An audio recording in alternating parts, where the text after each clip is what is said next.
The call and the language of the higher self. For as long as you can remember, you've felt something, an inexplicable pull, a sense that life is more than what meets the eye.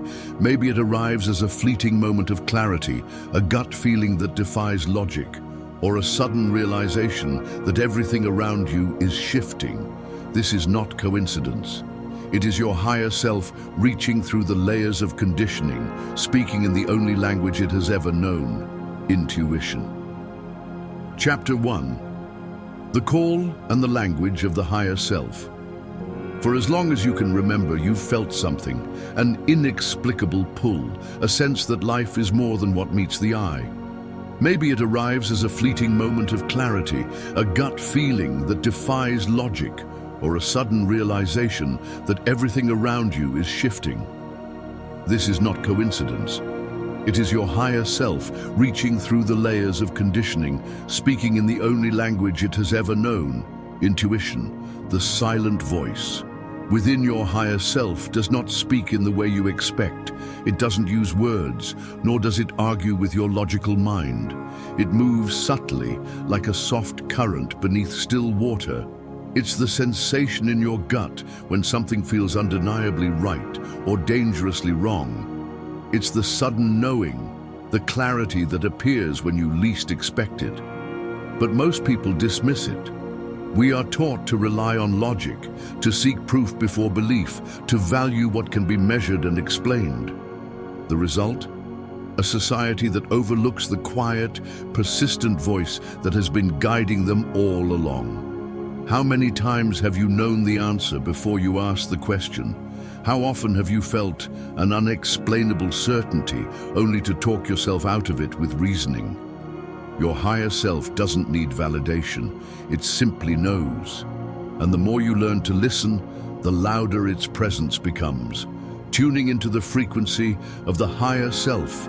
If intuition is your soul's language, then silence is the space where you hear it best. Most people drown it out, filling every moment with noise, distraction, or the opinions of others. But when you remove the static, when you sit in stillness, something remarkable happens. You begin to recognize the patterns, the gut feelings that prove true, the synchronicities that were too precise to be chance, the way life subtly aligns when you trust the unseen. To hear your higher self, you must create space for it. This doesn't mean withdrawing from life, but rather becoming conscious of what fills your mind. It means questioning the doubts, the fears, the conditioning that tells you to ignore what you already know deep down. The power of trust. Many fear trusting their intuition because it defies logic. It doesn't offer guarantees. It often leads you away from the familiar, urging you toward paths that feel uncertain but deeply right. Yet, what if the uncertainty was part of the process? What if every leap of faith was actually a step toward alignment? The more you trust, the stronger the connection becomes, and soon you will no longer need to second guess. You will simply know. The first truth of awakening is this: intuition is not learned, it is remembered. The more you trust it, the more it reveals. Chapter 2. The Awakening Solitude. Awakening is not a grand, sudden event. It is a slow unraveling, a quiet shift that changes everything. And for many, it begins with solitude. There comes a time when the world around you no longer feels the same. The conversations that once entertained you seem empty. The spaces you once felt at home in now feel foreign. The people around you remain the same, yet something within you has changed. You begin to crave distance, not out of anger or rejection, but out of a deep need to understand what is happening within. This is the passage of awakening. It is the space between who you were and who you are becoming. And it is in this space, in the silence of being alone, that you come face to face with the truth of yourself. The purpose of isolation. The world does not encourage stillness. It fills every moment with noise, expectations, and distractions that keep you from looking inward. But solitude strips all of that away. It is the great purifier, forcing you to sit with yourself, your thoughts, your fears, your unspoken truths. At first, it can feel unsettling. You may feel restless, disconnected, even lost. But soon, something shifts. In the quiet, you begin to hear a voice that has always been there, the voice of your higher self. You start to recognize the weight of your conditioning, the beliefs that were never truly yours, the patterns that kept you asleep. The solitude that once felt lonely begins to feel sacred. It is in this space that you begin to rebuild, not based on what the world expects, but on what your soul truly desires. Why many avoid this phase? Not everyone is ready to face themselves. It is easier to remain distracted, to fill the void with external noise. Many will resist solitude because it forces them to confront parts of themselves they would rather avoid. But those who embrace it emerge transformed. They move differently. They speak with clarity. They no longer seek external validation because they have found something unshakable within. The transition into true self-discovery. Solitude is not a permanent state. It is a rite of passage. It is a transition that prepares you for the next stage, reconnecting with the world from a place of authenticity rather than habit. And when you return, you are no longer the same. You no longer mold yourself to fit into places that don't align. You no longer accept shallow interactions. You seek depth, truth, and meaning. Secret. The deeper you go into solitude, the clearer everything becomes. What feels like loneliness at first is actually the beginning of seeing yourself without distortion. Chapter 3. The rebirth of relationships. As you step further into alignment with your higher self, something inevitable happens. Your relationships begin to shift. The people you once felt close to may now feel distant. Conversations that once felt engaging now seem surface level. You start to notice the subtle ways in which certain relationships drain you, limit you, or pull you back into old versions of yourself. This is not a coincidence. It is a necessary part of transformation. Why relationships begin to fall away? Every connection in your life exists at a certain frequency. When you begin to awaken, your energy shifts, and not everyone around you will match this new state of being. Some will resist your change. Some will unconsciously try to pull you back into old patterns. Others will simply fade, their presence in your life no longer holding the same resonance. This process is not about superiority, it is about alignment. You are no longer willing to shrink yourself to fit into spaces that require you to be less than who you truly are. Recognizing the energy of relationships. As your awareness expands, you start to feel the energy behind interactions. Some relationships feel effortless, expansive, and uplifting. Others feel heavy, draining, or transactional. Your higher self guides you to recognize the difference.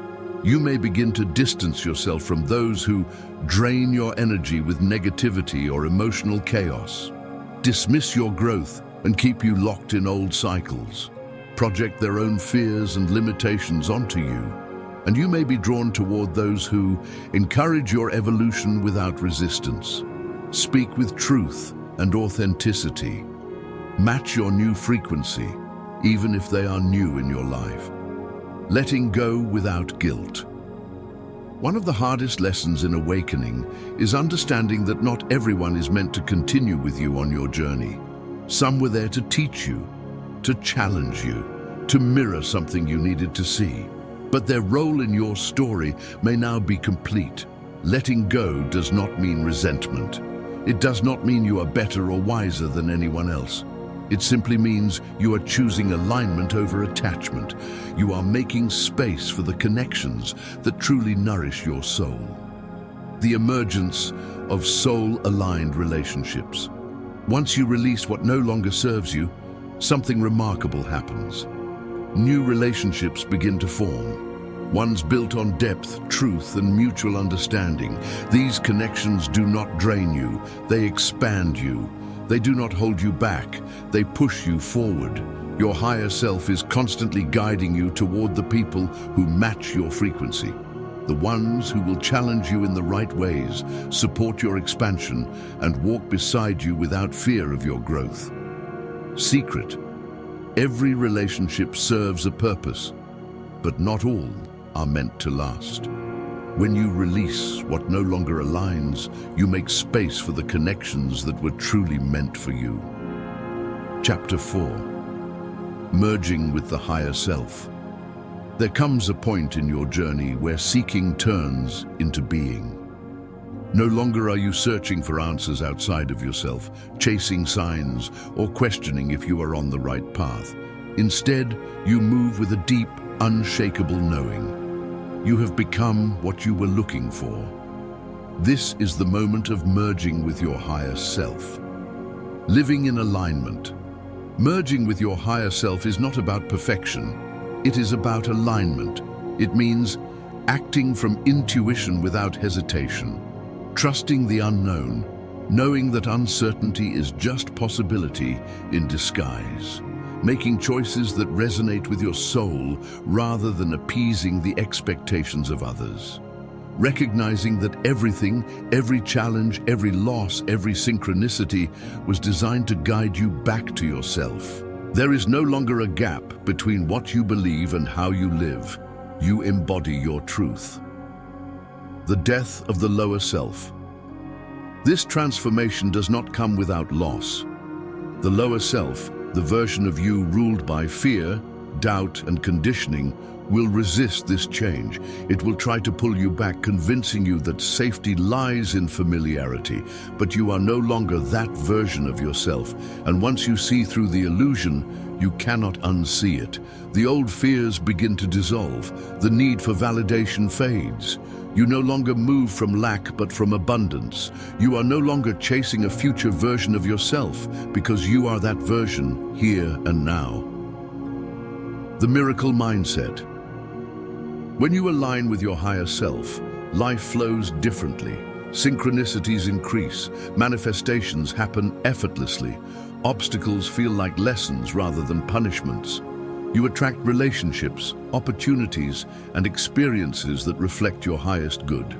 This is not magic, it is the natural state of being when you stop resisting who you were meant to become. Secret. Merging with your higher self is not about becoming someone new. It is about removing everything that was never truly you. Awakening is not a single event. It is a continuous unfolding. You will have moments of deep clarity and moments of uncertainty. You will rise, you will stumble, and you will rise again. But through it all, one truth remains. You are never lost, only remembering. Every sign, every shift, every lesson has been guiding you back to yourself. Your higher self has been there from the beginning. The voice you once doubted, the intuition you once ignored, it was always leading you home, and now you walk with it, no longer separate, but as one. The journey is not over, but you are no longer walking blindly. You know who you are, and that changes everything. Final secret. The path was never outside of you. It was always leading inward. You were the answer all along.